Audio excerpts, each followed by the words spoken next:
All right, Jonathan. So you're 24 years old. You've bagged a job that 150 people wanted, and you found yourself in the press rooms of the country's racecourses. Um, Other journalists I've spoken to from the time tell me it was like a private sort of club, and everybody had their own seat and all started drinking. And after the first or second race, I mean, how were you treated by the esteemed members of the press when you first turned up? God, I can't remember now.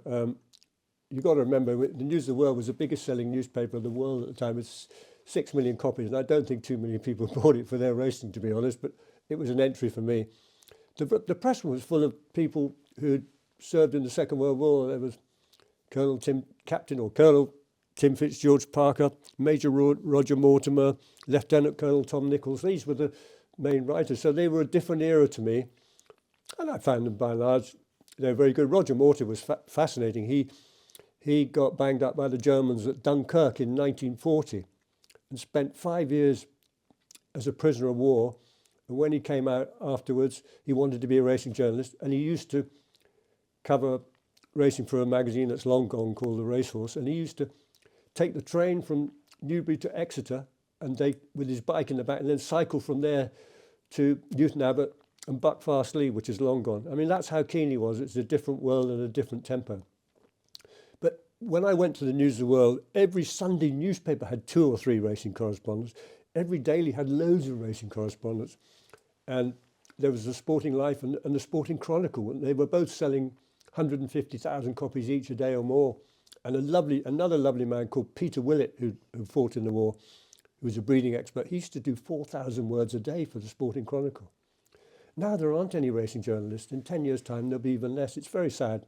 Racing is not important to most dailies, and no Sundays have their own racing writers. It's a completely different world. You were the last of them, weren't you? Possibly. Well, I worked for 5 Sunday papers, and then I ran out of luck. I mean, they want somebody, everything 7 days a week now. And a lot of it's online. It can't be much fun. And I worry, Marcus Armitage does a very good job for the Telegraph, but their sports editor's not interested in racing. The Mail have recently taken on a football writer to do some of their features, but I get the Times. Sadly, since Alan Lee left, they let Ruff Scott do the odd piece. Totally wasted talent. He's fantastic and still very keen. He's my generation. He's been a big friend of mine forever. But the newspaper's not interested unless it's a scandal. That's what I found towards the end. They don't want to know a nice feature about a jockey who's come back from injury to win the Derby. They want a nice story about somebody who's been done for excessive use of the whip, or a jockey who's on drugs. It's sad that they just see that as a headline now. And you were then poached, in your words, by the Sunday People. So how would you stood out with the News of the World to be poached? Oh, I can't remember. I must have done a few stories that piqued their interest. I didn't think twice about it, and I had a lot of nice sports editors, but the sports editor at the Sunday People was called Neville Holtham, who was a true Geordie. And when they won the cup, when Sunderland won the cup 1-0, he hurled his typewriter out of the top floor window open. He was just over the moon. He was great to work for, and I repaid him through lots of stories on Bob Champion, from the start of his illness to his recovery in America, to all the problems that he had. Bob had a lot of physical problems. He had the chemotherapy that saved his life, left him with no feeling in his hands and feet, which is fine if you're a journalist, but not great if you're a jockey and you need to slip reins. When he was in America, somebody said one day, it was a hot day and they were outside in his bare feet, and there was a nail sticking out of his foot. Bob couldn't feel it, he had no feel. So to come back and be physically able to ride a horse, let alone jump fences, was very difficult for him. And for the first 3 or 4 months, it was touch and go, and then he got it back. Josh Gifford was wonderful, his trainer, and the Nick Emberikos family. You know, 1 or 2 people wanted another jockey. Josh would say, if you don't like my jockeys, you can take your horse away. And they stood 10 square behind Bob until after a few months, it all came back. And away we went. He'd been the 3rd best jockey in the list before he got illness. And by the time he won the Grand National, he was back in the groove big time. Well, I mean, the Bob Champion story, that is a fairy tale ending. Correct. But you were already writing this story before all that unfolded. So that really did, that was a dream ending for you as well as it was for Bob. Well, he and I always used to stay at Liverpool every year. We drive up together. He said, I'm going to win the Grand National this year. So, come on, Bob, don't be daft. He fell at the first one year. He fell at Veitch. And then he was fifth in Red Rum's third Grand National on 100 to 1 outsider. So he'd had plenty of shots at it. He was a great horseman, Bob. He was great at getting from one side of the fence to the other, which is pretty important. And he was a very good judge. When he said one would win, it did. And we went to Ascot, January or February. Aldenedy hadn't run for 2 years. The jockey had been very ill. And he ran in a race just to see if he's still okay, because he'd broken down on both front legs while Bob was ill. And almost condemned. Anyway, they won that day, and Bob said to me, if this horse is sound tomorrow morning, he will win the Grand National. Well, call it inside information, but I backed it 33 to 1. I got Julian Wilson to back it at 33 to 1, Braff and a few other pals. And then we got to Cheltenham, and Josh was thinking of running it in the Gold Cup.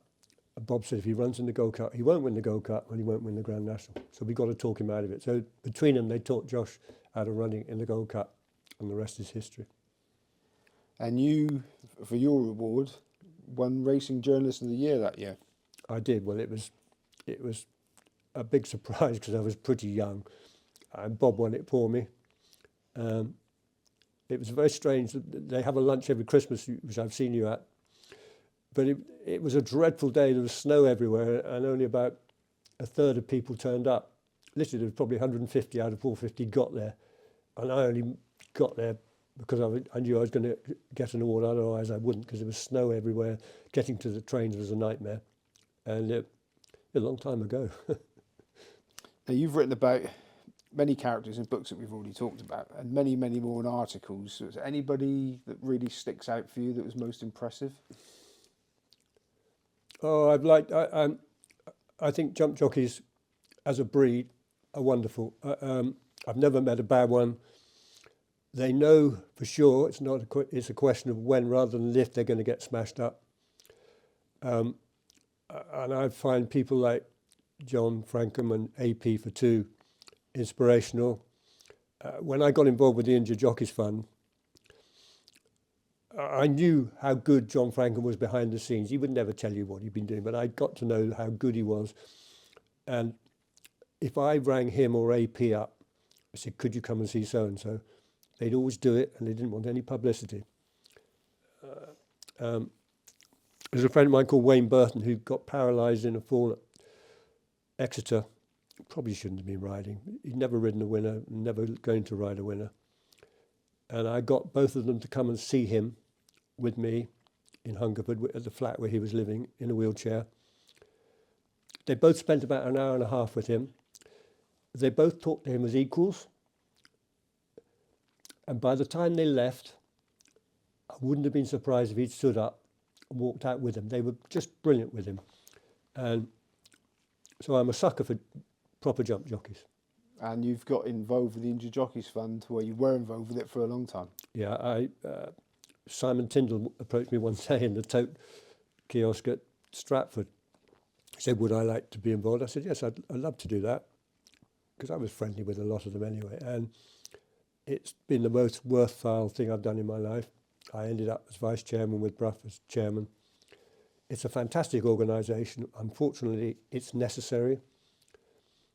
But people are extremely generous, and we now have these 3 hubs around the country. We've got the Peter O'Sullivan House in Newmarket was the last one to open. Before that, Jack Berry House up in Moulton, and Oaksey House in Lambourne. And it's been a huge, huge success. People are very generous to the IJF, and they needed to spend the money that they had, and they spent it very wisely. So you have the modern jockeys going in there, like Holly and Tom. They work away on their fitness like mad, which we didn't really anticipate. But also a lot of retired jockeys, people who've had injuries, can go there and meet up. There's regular meetings and they all get together. It's just a brilliant idea, and it was one that was hatched by Jack Berry with John Oaksey and Brough 15 years ago. Okay, now just going back to your writing career. So I've got still where you went to the Sunday Express, the Sunday Times, the Mail on Sunday. So you went to a lot of titles, a bit like the Grand National. I mean, why did you keep hopping from one to the other? Well, if somebody asks you from another paper, you're pretty much guaranteed a pay rise. And I knew the sports editor of the Sunday Express very well, Peter Watson, and he liked my work. And my great friend Neville Holtham, I think, had retired at the People. Anyway, Peter persuaded me to go there, and I had a lovely time for about 4 or 5 years, maybe more. I used to get a whole page on a full broadsheet every Sunday. I was working for the BBC at the time as well. It was a great period for me. And then the Express became one of the first to go 7 days a week, and that didn't work so well. And they got rid of, first of all, they got rid of John Garnsey, and then they got rid of my chum, John de Moraville, with just me. And I was suddenly having to work a lot harder for a newspaper than I had before. And I probably didn't have the temperament for it. So that came to an end. And then I went to the Sunday Times for a few years. But the sports editor and I weren't really on the same wavelength. So that came to an end. And then I got hired by the Mail on Sunday and had a very good spell there, again for a long time. But eventually they came to be a 7-day-a-week newspaper. And I could see what was coming. And I don't envy the Marcus Townsend of this world anything at all, because it's a slog. You're dealing with people who don't know about racing. They all think they can look up on Google and know as much as you do, who've been talking to the people doing the interviews. It wouldn't be a fun job now. So you've officially retired? Well, not quite. I still do. I do bits and pieces for Paul Nicholls. I do his website. I do his Betfair column. I help 2 or 3 other trainers on their websites. And it's lovely because you're dealing with people who actually appreciate what you do for them. There's no hassle. There's nobody ringing you about 2 hours later saying, this is rubbish, rewrite it, or what have you. They're just grateful for what you do. So I've had a lovely time in racing. My job's been my hobby, and vice versa. So, but I mean, racing journalists never retire, do they? So is there anything, you've got anything still planned? Is there another book you'd like to ghostwrite or anything? I'm doubtful if I do another book. People have said I should do a book. I remember spending a day with John Frank and going around to see various of our people, various injured jockeys who we call beneficiaries. And I still do bits and pieces for the Injured Jockeys Fund. And we talked in the car all day. We went to see Robert Allner, amongst others. And he said, you should really write a book, but I think the moment's passed. And one of the problems is people don't buy books these days like they used to. Paul Nicholls' book sold very well. It sold upwards of 40,000 hardback. That's a lot of books, and it came out in paperback. But nowadays, they don't sell so well, and publishers are a bit wary about doing them. During the pandemic, a lot of my chums did do books. Jeff Lester did one, Colin Mackenzie did, and there were a few others, and they were good fun. But they weren't. There was no money in them. And the way I do a book, it's jolly hard work, a lot of research, a lot of writing. You want to be rewarded for it.